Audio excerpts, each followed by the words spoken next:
أعوذ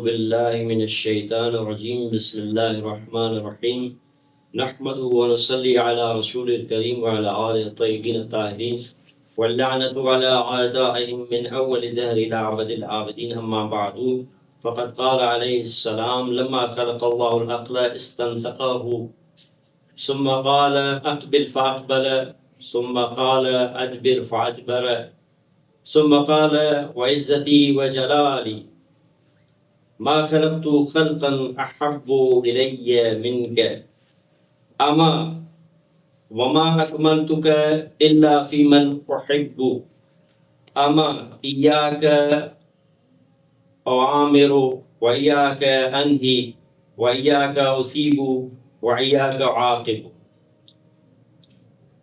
जीअं त जंहिं बि क़िस्म जो दीन आहे उहो दीन मुश्तमिल आहे इंसान जी मार्फत जी मिक़दार ते। इंसान वटि मार्फत जो जेतिरो मिक़दार हूंदो उन जो दीन ओतिरे हिसाब सां मुकमल हूंदो।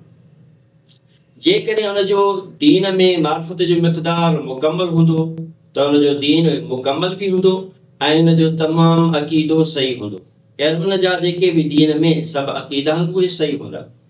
हाणे सही मार्फत हासिल करण जे लाइ असां वटि कहिड़ो मेयार असां वटि आहे जेको रब्बुल आलमीन ख़ालिक़े काइनात ऐं ख़ालिक़े इंसान में करार ॾिनो आहे।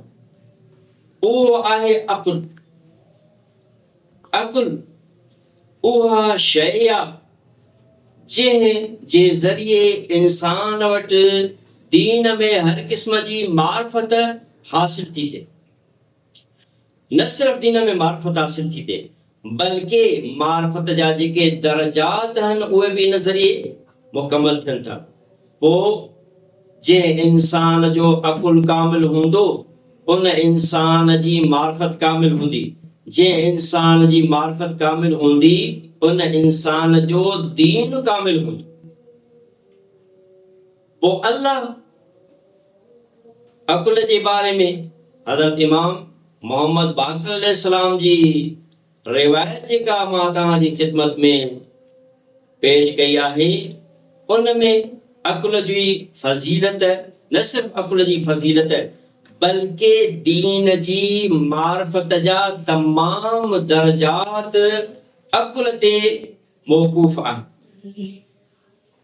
तॾहिं अल्लाह जॾहिं इरशाद फरमायो आहे त अल्लाह अक़ुल खे पैदा कयो ऐं अक़ुल खे क़ुव्वते गोयाई अता कई ऐं हाणे अक़ुल खे क़ुव्वते गोयाई अता करण खां बाद में अक़ुल खे हिक क़िस्म जी आज़माइश ॾिनी।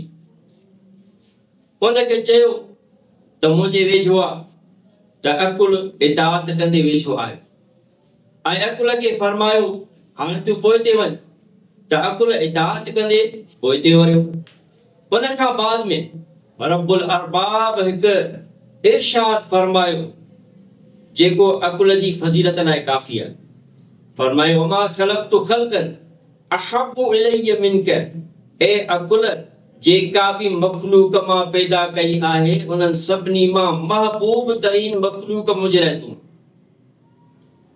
हाणे इन खां वधीक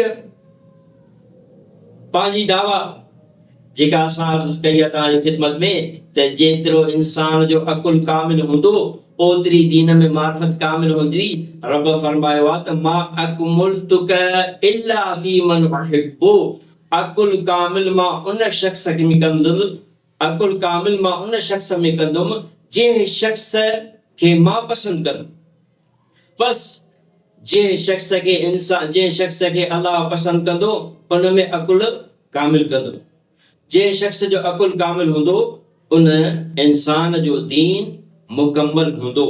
उन खां बाद में हिकु इंतहाई अहम फ़ज़ीलत अक़ुल जे बारे में इहा आहे त रब फरमायो आहे त जॾहिं मां हुकुम कंदुमि त उन जी तवजो ऐं उन जी डायरेक्ट जेको आहे सो तोड़े हूंदो ऐं जॾहिं मां कंहिं शइ खां रोकींदुमि त उहो बि तुंहिंजे तरफ़ हूंदो, ऐं जेकॾहिं मां कंहिंखे सवाबु ॾींदुमि या कंहिंखे सज़ा ॾींदुमि त उनजो मयार बि मां तोखे करार ॾींदुमि।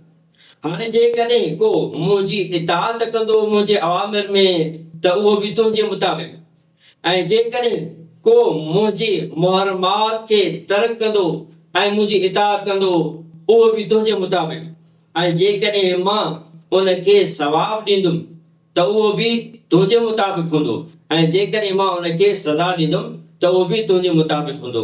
यानी क़यामत जे ॾींहुं उहो इंसान जंहिंजी ख़िलक़त में मूं अकुल खे रखियो आहे उहो ईअं नथो चई सघे त ख़ुदाया तूं मूंखे अज़ाब छो थो ॾीं, छो जो मां न ॼाणुसि, मूंखे ख़बर न, त उते रब्बुल अरबाब जो इरशाद थींदो छा मां तोखे अकुल न ॾिनो, छा मां तोखे मार्फत दीन हासिल करण जो ज़रियो न ॾिनो हो। जॾहिं मां तोखे अकुल ॾिनो हो ऐं मार्फत हासिल करण जो मार्फत हासिल करण जो ज़रियो ॾिनो हो त तो छो मार्फत हासिल न कई, तूं छो अवामिर इलाही ते अमल न कयो, तूं छो नवाही इलाही खे तर्क करण में अमल न कयो। त अज़ीज़ो इहो जेको आहे सो असांखे इन रिवायत मुबारक मां हासिल थो थिए त इंसान वटि मार्फत जो जेको अहम ज़रियो आहे उहो अकुल आहे। जंहिंजे इंसान वटि अकुल आहे उहो इंतिहाई मार्फत में कामिल हूंदो।